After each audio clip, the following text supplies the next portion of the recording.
ప్రస్తుతం మనతో మాట్లాడడానికి కేసినేని శ్వేత గారు ఉన్నారు. వారితో మాట్లాడదాం. మేడం, కేసినేని నాని గారి అంటే మీ నాన్నగారి యొక్క నామినేషన్ ప్రక్రియ చాలా గ్రాండ్‌గా జరిగింది. మీరు ప్రస్తుతం ఇప్పుడు ప్రచారం కూడా బాగా చేస్తున్నారు. ప్రజల స్పందన ఎట్లా వస్తుంది? చాలా అద్భుతంగా ఉందండి. ఎక్కడికెళ్ళినా గానీ ప్రజలు చాలా ప్రేమ, అభిమానంతో మమ్మల్ని స్వాగతిస్తున్నారు. ఎందుకంటే ఒకటి కేసీఆర్ నాని గారు అనేవారు ఒక బ్రాండ్. ఇక్కడ విజయవాడలో మా నాని, మా వారు అనే ఫీలింగ్ అనేది ప్రతి ఒక్కళ్ళలో కూడా ఉంటది. ఎందుకంటే గత 10 సంవత్సరాల నుండి చాలా చాలా నీతిగా, నిజాయితీగా ఆయన ఎప్పుడూ కూడా నిస్వార్థంగా పనిచేసిన ఒక నాయకుడు. విజయవాడ కోసం ఎన్నో అభివృద్ధి కార్యక్రమాలు ఆయన చేయడం జరిగింది. 8,000 కోట్ల నిధులతో ఆయన ఇక్కడ ఇన్‌ఫ్రాస్ట్రక్చర్ ప్రాజెక్టులు అనేవి చేయడం జరిగింది.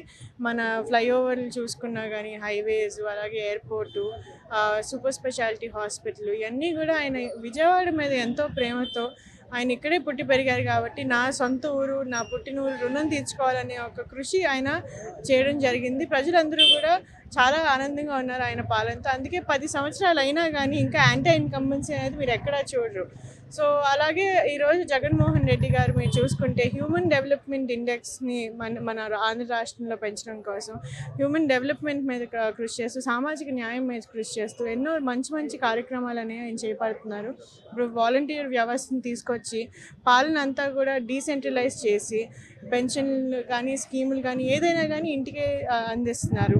అలాగే మీరు చూసుకుంటే ఆయన మేనిఫెస్టోలో ఏదైతే ప్రామిసెస్ చేశారో అవన్నీ కూడా ఆల్మోస్ట్ 98% ఆయన కంప్లీట్ చేయగలిగారు. అటువంటి విజయవాడ పార్లమెంటు స్థానానికి సంబంధించి అన్నదమ్ములు ఎన్నికల బరిలో ఉన్నారు. ఇది ఎన్నికల యుద్ధంగా మరి చూసే అవకాశం ఉందనుకోవచ్చా ఈ ఎన్నికలు? అంటే ఇప్పుడు కేసీఆర్ నాని గారికి ఒక రియల్ కాంపిటీషన్ ఉందని నేనైతే అనుకోవట్లేదండి. ఎందుకంటే ప్రత్యర్థిని ఎవరైనా మంచి వాళ్ళని, తెలుగుదేశం పార్టీ ఎవరైనా ఒక కేపబుల్ క్యాండిడేట్ని, విజయవాడలో ఒక మంచి పేరున్న వాళ్ళని ఎవరైనా తీసుకొచ్చుంటే మేబీ కాంపిటీషన్ ఉండేదేమో. కానీ ప్రత్యర్థి అనేవారు ఎవరికి కూడా ఇక్కడ తెలియదు. కేసీఆర్ నాని గారి బ్రదర్గా తప్ప ఎవరికి కూడా లోకల్గా ఆయన ఏంటి ఎవరు అనేది ఎప్పుడు తెలియదు. సో కేసీఆర్ నాని గారు అయితే ఇక్కడ విజయవాడలో ఏ రోడ్డుకి వెళ్ళినా, ఏ వీధికి వెళ్ళినా కానీ ఎక్కడైనా కానీ మీ ఎంపీ ఎవరంటే కేసీఆర్ నాని గారు అని చెప్తారు. సో ఒక రియల్ కాంపిటీషన్ అనేది ఈరోజు లేదు. ఎన్నికల నేపథ్యంలో ఇరు పార్టీల నాయకులు మాటలు అనేవి ఘాటుగా ప్రతిస్పందిస్తున్నారు, విమర్శించుకుంటున్నారు. ఇక్కడ చిరంజీవి గారు కూటమికి మద్దతు తెలిపిన నేపథ్యంలో ఇక్కడ వైసీపీ నాయకులు అన్న మాటలకి పవన్ కళ్యాణ్ కౌంటర్గా ఆయన కూడా మాట్లాడుతూ వైసీపీ నాయకులందరూ కూడా ప్రభుత్వం కూడా ర్యాబీస్ వచ్చిన కుక్క అంటూ ఆయన సంబోధించడం, ఇటువంటి మాటలకి ఇంకా దిగజారుడుగా ఎట్లా చూడవచ్చు? అంటే ఈరోజు మీరు చూసుకుంటే అండి, don't mind me saying this, కానీ మీడియా కూడా చాలా సెన్సేషనలిజం అనేది బాగా ఎక్కువ ఫాలో అవుతుంది. ఈరోజు నేను ఇలా మంచిగా మాట్లాడి నేను మంచి పనులు చేశాను అంటే ఎవరు కవర్ చేయట్లేదు. అలా పక్కనోడు ఎదవా అని తిరితే మాత్రం తప్పకుండా కవర్ చేస్తున్నారు. సో ఈ ఒక కల్చర్ అనేది పాలిటిక్స్లోకి రావడం చాలా బాధాకరం. ఎందుకంటే ఇటువంటి రాజకీయాలు అనేవి నేనైతే ఎప్పుడూ చూడలేదు. చాలా పోలరైజ్డ్ పాలిటిక్స్ అయిపోయింది. ఒకరినొకరు వ్యక్తిగతంగా మాట్లాడుకోవడం అనేది చాలా తప్పు. మనం ఎప్పుడైనా కానీ పాలసీ మీద మాట్లాడాలి. ఓకే, ప్రజల కోసం పని చేశారా లేదా?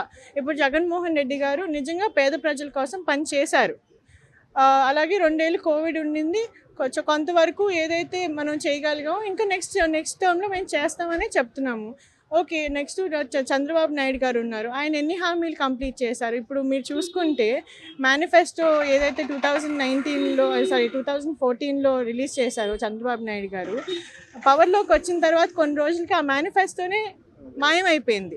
అలాంటిది ఈరోజు జగన్మోహన్ రెడ్డి గారు పాయింట్ బై పాయింట్ నేను మేనిఫెస్టోలో ఇచ్చిన వాటిల్లో నేను 98-99% నేను కంప్లీట్ చేశాను, ఇవి నేను కంప్లీట్ చేసిన వర్క్స్, ఈ 1-2 నేను కంప్లీట్ చేయలేదు అని ఆయన చాలా కాన్ఫిడెన్స్గా చెప్పగలుగుతున్నారు. అలాగే నేను మీకు మంచి చేస్తేనే మీరు నాకు ఓటేయండి అనే ఒక కాన్ఫిడెన్స్తో ఆయన మాట్లాడగలుగుతున్నారు. కానీ మీరు చూసుకుంటే ప్రత్యర్థులు అందరూ కూడా ఈరోజు వాళ్ళ స్వార్థం కోసం వాళ్ళు జాయిన్ అయ్యారు. మీరు పవన్ కళ్యాణ్ గారు కూడా ఒకరోజు అన్నారు, ఆయన్ని డిఫీట్ చేయడం కోసం మేమందరం కలిసి ఉండడం అవసరం అని చెప్పి. అంతేగాని ప్రజల మంచి కోసం మేమందరం కలుస్తున్నామని మాత్రం నేను ఇంకా వినలేదు వాళ్ళెవరి నుంచి కూడా. సో తప్పకుండా ప్రజలు ఈరోజు మంచినే కోరుకుంటారు. వాళ్ళ కోసం పనిచేసే ప్రజానాయకుల్ని గెలిపిస్తారు, వైఎస్ఆర్సీపీని గెలిపిస్తారు, కేసీఆర్ నాని గారిని, ఆసిఫ్ గారిని కూడా గెలిపిస్తారని తెలియజేస్తున్నాను. రైట్, అది కేసినేని శ్వేత గారు చెప్తున్న మాటలో ఇప్పటి వరకు కూడా ఎంత మంచి చేసాం ఏంటనేది మరి జగన్ గారు ఇచ్చిన హామీలన్నింటినీ కూడా 99% వరకు కూడా పూర్తి చేసాం. అదే ధీమాతో ఆయన ముందుకు వెళ్తున్నారు. తన వెనక కూడా అందరు నాయకులు కూడా వెళ్తున్న పరిస్థితి. ఎందుకంటే అంత ధీమాతోనే ఈసారి కూడా అధికారంలోకి వస్తామని చెప్తున్నారు. ఇక్కడ విజయవాడ పార్లమెంటు నియోజకవర్గాన్ని కూడా కేసీఆర్ నాని గారు ఎంత చేశారు ఏంటనేది ఇక్కడ ప్రజలందరూ కూడా చూస్తున్నారు. కాబట్టి ఎవరికి ఓట్లేసి గెలిపించాలనేది ప్రజలే నిర్ణయిస్తారు. ఇవన్నీ ఊదంపులు ప్రసంగాలు మాటలు మాట్లాడితే ఎక్కడ కూడా ఉపయోగం ఉండదు అంటూ కూడా మరి కేసీఆర్ శ్వేత గారు చెప్తున్నట్టు తెలుస్తుంది. కెమెరా పర్సన్ ఫండితో ప్రవీణ్, డైల్ న్యూస్, విజయవాడ.